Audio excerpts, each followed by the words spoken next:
Hello students, welcome to cos logs.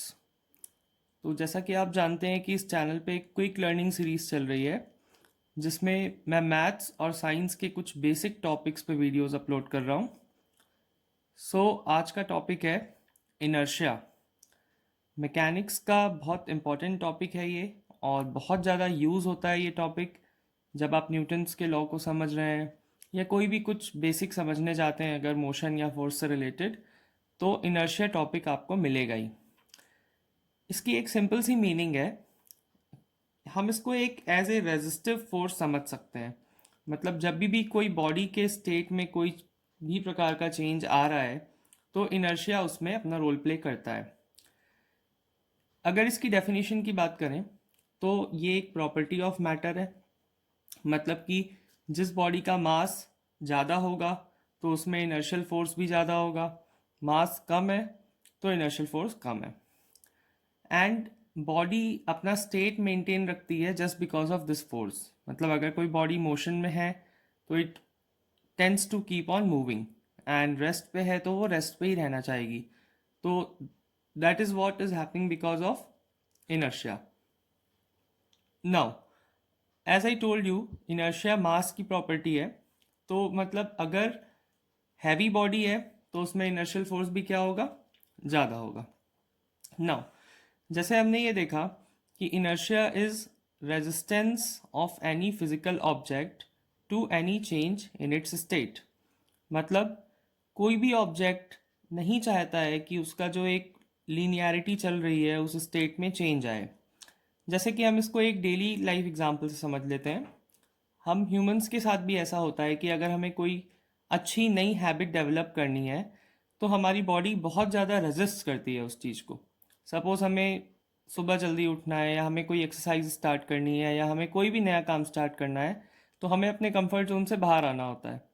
And for that our body creates a kind of internal resistance force, और वो ये चाहेगी कि आप वो नया काम ना करो।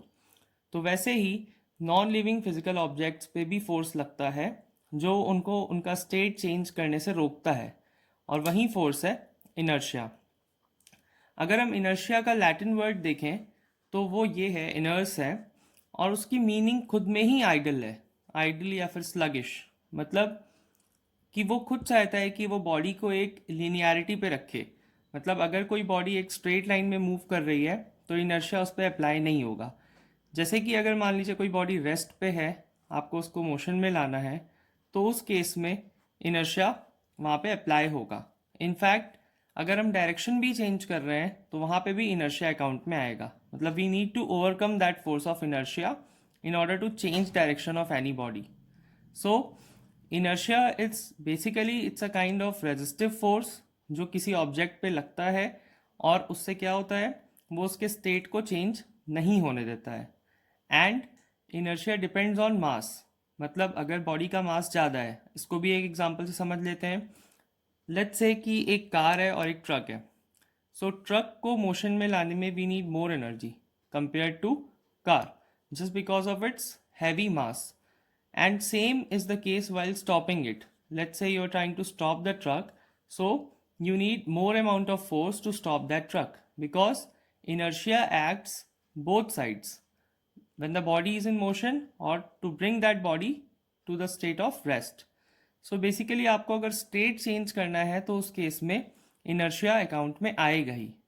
एंड हम फिजिक्स में तो ये देखते ही हैं कि इनर्शिया जो लाइटर बॉडीज़ हैं उनका कम है, हैवियर बॉडीज़ का ज़्यादा है।